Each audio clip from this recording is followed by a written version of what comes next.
Olá, meus amores, como vocês estão? Espero que todo mundo esteja super bem. Eu tô muito bem também. Bom, nós estamos em junho e agora, no dia 28 desse mês, é comemorado o Dia Internacional do Orgulho LGBTQIA+.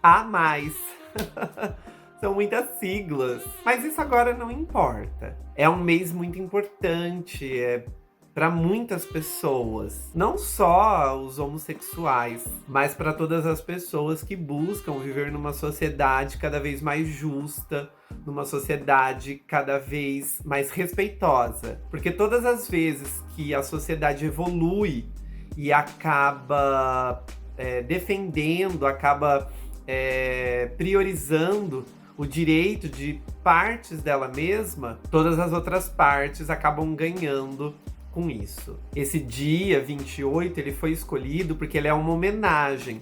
Infelizmente, é uma homenagem a um fato muito triste na história da humanidade. Foi uma rebelião, um massacre que aconteceu numa casa noturna chamada Stonehenge. O ano foi 1969, na cidade de Nova York. Policiais invadiram essa casa noturna e começaram a bater e prender homossexuais que lá estavam. E é claro que foi simplesmente uma demonstração coletiva de preconceito exacerbado, de homofobia. E a partir desse triste episódio, homossexuais em todos os Estados Unidos começaram a se organizar e fizeram a primeira parada gay para poder militar, falar sobre esse assunto e mostrar que pessoas LGBT existem e que são iguais a todas e que elas não poderiam simplesmente apanhar na rua por ser quem elas eram ou ser presas como se elas fossem criminosas. E aí de lá pra cá, a gente já viu como muita coisa progrediu. Por isso, quando a gente fala de mês de orgulho, é um orgulho mesmo, porque houveram muitas conquistas nos últimos anos. Hoje nós temos vários direitos preservados, como o casamento, a união estável, e isso é muito importante. São pequenas coisas que talvez para outras pessoas que já têm isso garantido, parece que não é nada. Mas para uma pessoa que nunca teve acesso a isso, isso se torna, assim, algo muito especial. E a gente precisa debater muito esses assuntos em torno da sexualidade humana. A nossa sexualidade, ela ainda é um tabu. Ou seja, ela ainda é algo que nós não conseguimos conversar publicamente. E a partir dessa falta de diálogo é que nascem as fobias. Ora, o que é uma fobia? É um medo.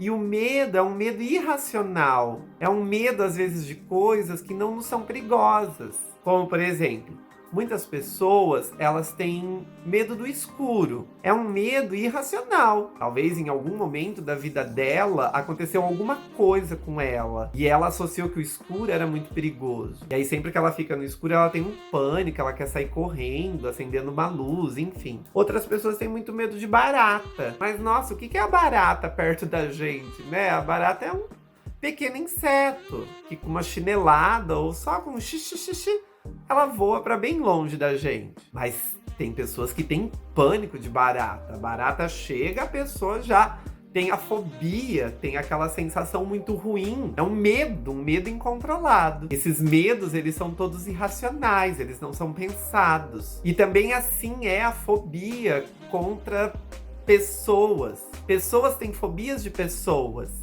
Medo daquilo que é diferente dela, talvez daquilo que ela não conhece. Aí também se dá o nome de preconceito. É um conceito que eu tenho antes de conhecer. E apesar de todos os avanços, ainda existe algumas pessoas que têm essa homofobia, esse medo de pessoas, indivíduos homoafetivos, homossexuais, gays, lésbicas, transexuais, bissexuais. Parece que essa fobia tá muito em alguns indivíduos heterossexuais. Não todos, é claro, né? Mas isso existe. Ainda existe muito desrespeito, ainda existe muita calúnia, ainda existe muita discriminação, desvalorização da pessoa que nós somos. E às vezes também é só uma questão da nossa aparência. Eu, pelo menos, eu sinto muito isso. No meu caso, por exemplo, eu gosto muito dos elementos femininos. Eu acho lindo o universo que foi concebido para a figura da mulher. Lindo e criativo. E eu sempre estive nele, desde muito pequeno, desde muito criança. Eu sempre fui atraído por todos os elementos do universo feminino. Mas eu nunca quis ser uma mulher, longe disso. Não teria problema nenhum se eu quisesse e vivesse minha transexualidade. Mas não é o meu caso. Porém, todas as vezes que eu coloco os elementos femininos na minha composição, na minha indumentária, isso já cria um estranhamento nos lugares. Algumas pessoas, elas já me olham assim com uma cara feia, como se eu tivesse muito feio. Aí também eu me pergunto o que é o bonito, né? Quem decide o que é bonito e o que é feio? Mas mais do que só uma rejeição estética, o problema é que daí começa um menosprezo. No meu caso, por exemplo, eu tenho 20 anos de carreira enquanto professor de artes. Diretor teatral, ator, gestor cultural, artista plástico, escritor, coordenador de diferentes cursos e oficinas com diferentes linguagens artísticas, desenho, pintura, figurinos, maquiagens artísticas, dramaturgia, direção teatral, expressão corporal. Eu tenho um nível superior, fiz uma faculdade, trabalhei muito em vários lugares, tanto no setor privado quanto no setor público, sempre com arte e cultura. Eu amo filosofia, eu adoro psicologia, estudo muito. Pedagogia, para mim, é uma ciência essencial. E eu me considero um bom educador em todos esses empreendimentos culturais que eu me enveredei. E tenho a meu favor, então, uma história de muito trabalho, de muito estudo, de muito mérito e de muita dedicação, que vão somando esses 20 anos de carreira profissional. E aí é que acontece o fenômeno de que, se de repente eu for ministrar uma palestra, ou se eu for coordenar um curso, ou se eu for a uma reunião, seja lá com quem for, onde for, e eu colocar em mim esses elementos femininos todos que agora você está vendo, a tendência é que algumas pessoas que vão estar me ouvindo, elas vão achar que eu não sou tão preparado. Elas vão achar que eu sou algo meio que cômico, algo que não é preciso ser levado muito em consideração. Mesmo que eu esteja falando sobre, sei lá, sobre Sartre, Nietzsche, mesmo que eu esteja assim debulhando um soneto shakespeariano, talvez eu esteja tentando explicar algum conceito de Platão ou Aristóteles. Talvez a gente esteja conversando sobre Pestalozzi, analisando uma obra de Salvador Dalí. Talvez a gente esteja debatendo Camões. Sei lá, algum literário, não importa. Tudo que sair da minha boca será ignorado por eu estar com uma aparência afeminada, feminina. E aí lá se vai pro lixo 20 anos de carreira, de estudo, de várias bibliografias, TCCs, seminários que eu elaborei. Hoje eu dou risada, porque claramente eu também aprendi a me impor. E eu aprendi também a deixar lugares onde eu não sou desejado. Sócrates, o grande mestre, ele me ensinou uma coisa que é maravilhosa. Só é possível aprender aquela pessoa que tem necessidade daquele conhecimento. Pessoas preconceituosas não querem aprender. Elas não têm a necessidade de crescer, de evoluir, de abrir a mente e também de abrir o coração para outras coisas que não sejam elas próprias. Então é muito difícil debater com uma pessoa preconceituosa. É quase que uma luta injusta. É meio que uma guerra perdida. É quase como um jogo de cartas marcadas. Você, que é diferente daquela pessoa, sempre vai estar errado. Mesmo que a sua vida inteira prove o contrário. Você pode ser muito honesto, você pode ser muito digno, religioso, você pode fazer caridade, você pode ser uma pessoa super bem-humorada, do bem mesmo, não importa. Você é diferente daquela pessoa. Então você não presta. Eu já ouvi isso muitas vezes. E já ouvi isso até de pessoas que eu admirava muito. E é claro que eu deixei de admirar depois disso, né? Também eu não sou tonto, mas eu sou muito educado. O meu diferencial é que eu tenho muita inteligência. Acredito que até uma inteligência acima da média. E isso me possibilitou começar a entender essa relação com uma sociedade muito perturbada. Eu não culpo as pessoas preconceituosas, porque eu acredito de verdade que o preconceito, ele é uma síndrome, ele é um trauma, ele é uma fobia. E toda fobia nasce lá na infância, quando aquela criança não tem defesa. E aí o medo se instala. Certa vez eu ouvi dizer assim: nossa, o João Luiz, ele é tão talentoso, né? Você vê, ele é tão artista, ele escreve coisas, dirige peças de teatro. Ai, que lindo! Pena que ele é gay, né? Parece que o saldo final é sempre esse. E como se isso fosse uma coisa ruim. Como se a nossa sexualidade fosse uma coisa ruim. Mesmo a psiquiatria, a neurociência já ter atestado em todos os anais da ciência do mundo que a homossexualidade não é uma doença. Nem mais se fala homossexualidade, né?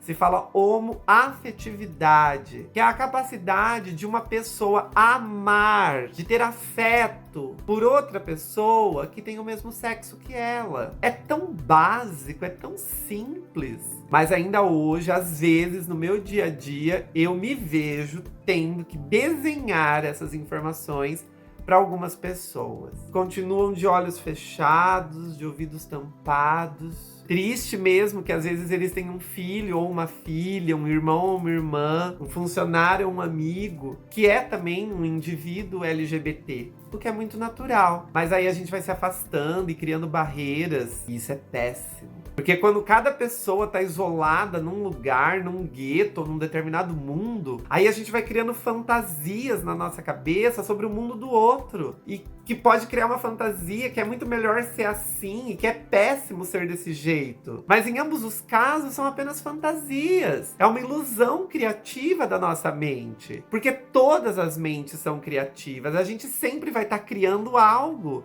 no nosso imaginário. Só que a gente não pode ser vítima dessa imaginação. E eu não posso usar a minha imaginação, essa ideia pré-concebida que eu tenho sobre coisas e pessoas que eu nem conheço, para julgá-las, defini-las, para colocá-las num lugar que talvez elas não queiram estar. Eu entendi muito rápido que eu sempre ia precisar me esforçar. Talvez até mais que outros meninos. Porque era muito difícil alguém me ouvir assim com respeito, sabe? E dar credibilidade àquilo que eu tava falando, à ideia que eu tava dando. Aí eu me apeguei aos estudos mesmo, à literatura, segui minha vocação das artes. Eu achei também que no mundo artístico não tinha preconceito, mas também foi uma desilusão.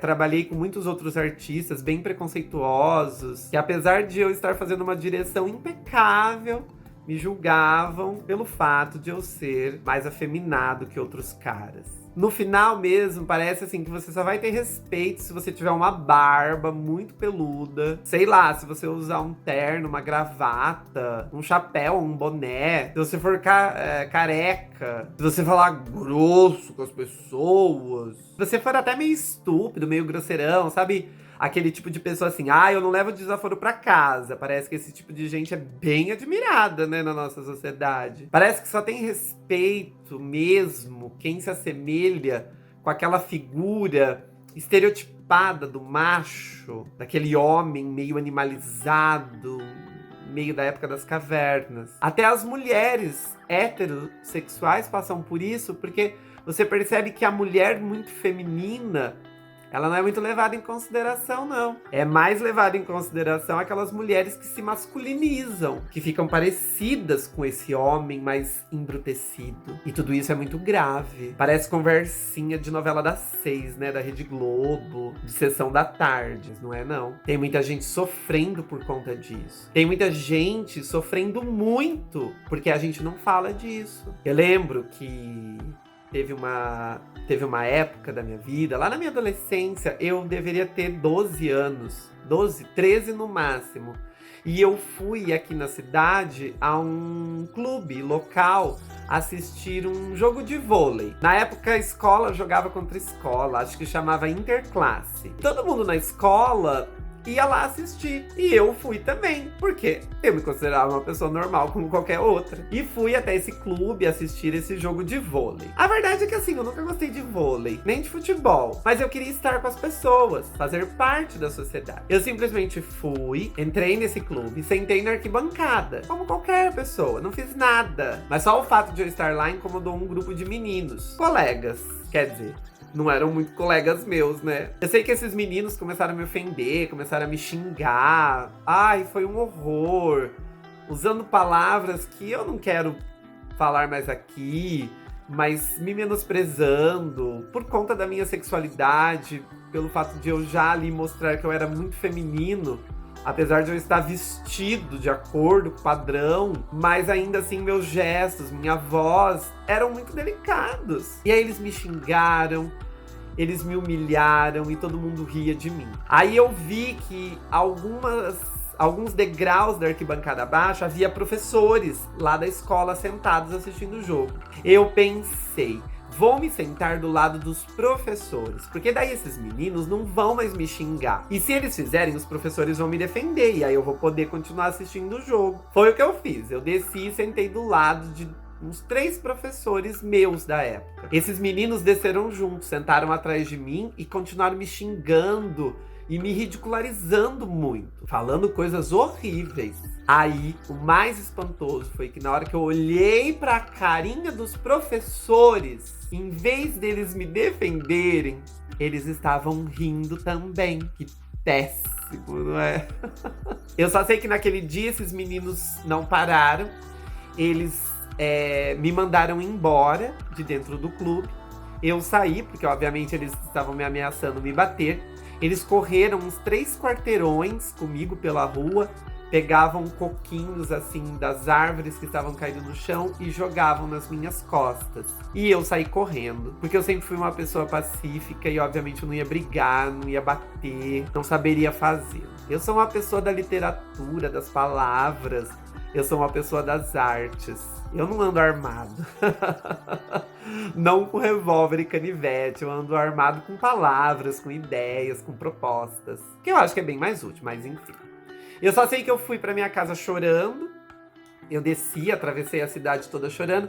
E quando eu cheguei na esquina de minha casa, eu pensei assim: eu não posso entrar chorando, porque eu não tenho condições de explicar pra minha mãe o que acabou de acontecer. Eu não tenho como contar pra ela o quanto eu fui humilhado naquele lugar. Eu não tenho como explicar essa história, porque eu nem sei o que tá acontecendo. Aí eu só sei que eu sentei na esquina de casa e fiquei chorando, chorando, chorando até acabar. Aí acabou toda a dor, acabou todo o choro. Quando não tinha mais lágrimas, eu entendi uma coisa muito importante. E eu não sei como que eu entendi isso. Foi uma coisa divina mesmo. Eu acho que os anjos que cuidam de mim na hora sopraram no meu ouvido. Eu entendi que o problema não era eu. O problema eram aqueles meninos. O problema eram aqueles professores. O problema era toda aquela arquibancada. Tudo isso era o problema. Mas eu não. Porque eu não fiz nada. Eu simplesmente estava sendo a pessoa que eu sou. Respeitando a biologia do meu corpo. Os hormônios, o timbre da minha voz. Eu não poderia fazer outra voz. Eu não poderia mexer minha mão de outra forma. Eu não poderia deixar de ser eu. Não. Eles estavam errados.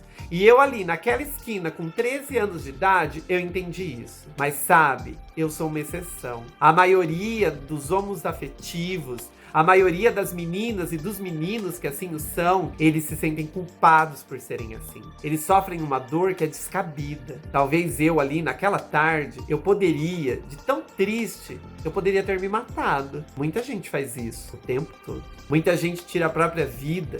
Porque diante daquela situação, é como se eu aprendesse que eu nunca ia ter valor. Que eu não era bem-vindo em lugar nenhum. Nem onde estavam os meus amigos eu podia entrar. Mas eu fui iluminado. E eu entendi o contrário. Eu entendi que aquelas pessoas precisavam de um tratamento. Que aquelas pessoas precisavam urgentemente de um psicólogo, do auxílio de um psiquiatra. Tomar algum comprimidinho que mexa em alguma coisa na cabeça delas. Porque não é certo fazer isso com uma pessoa. Nunca. Sobre hipótese alguma. Isso se chama boa conduta. Isso se chama sociedade civilizada. Eu quero viver numa sociedade civilizada.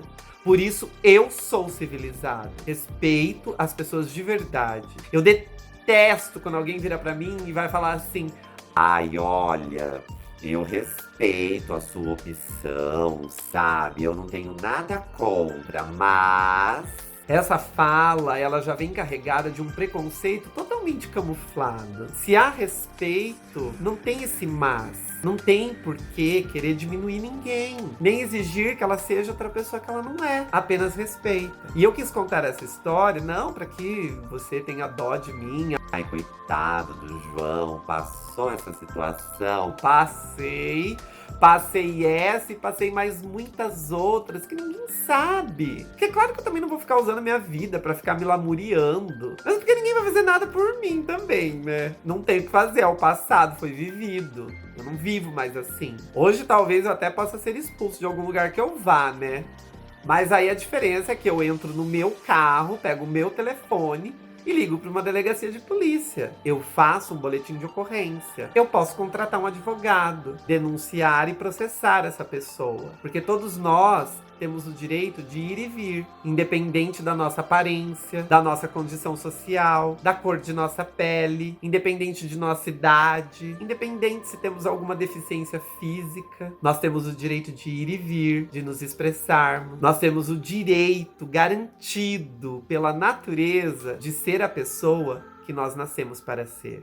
Então, pensa um pouquinho, pensa com calma sobre esse assunto. Você também não precisa ser um homossexual para lutar pelos direitos de um homossexual. Você só precisa ser uma pessoa do bem. Você só precisa ser uma pessoa que quer viver numa sociedade pacífica. Agora, onde existe preconceito, não existe paz. E a pessoa que mais sofre, acredite se quiser, é o preconceituoso. Porque essa pessoa, ela não tem descanso. Ela só iria se sentir em paz mesmo se todo mundo fosse igual a ela, ou igual àquilo que ela acha que é o certo. Isso não existe. Isso é uma utopia. Isso nunca existiu. Porque todos nós somos potências diferentes. Homens e mulheres, todos diferentes. Cada um à sua maneira. Então, nesse mês de junho, que nós possamos celebrar cada vez mais e lutar cada vez mais por respeito, por compreensão, por empatia. Não é difícil, é fácil. Só basta você querer se esforçar um pouquinho em ser uma pessoa melhor. E aqui acho que vale aquela máxima: não julgue o livro pela capa, mesmo sendo assim uma capa tão bela. Beijo, gente.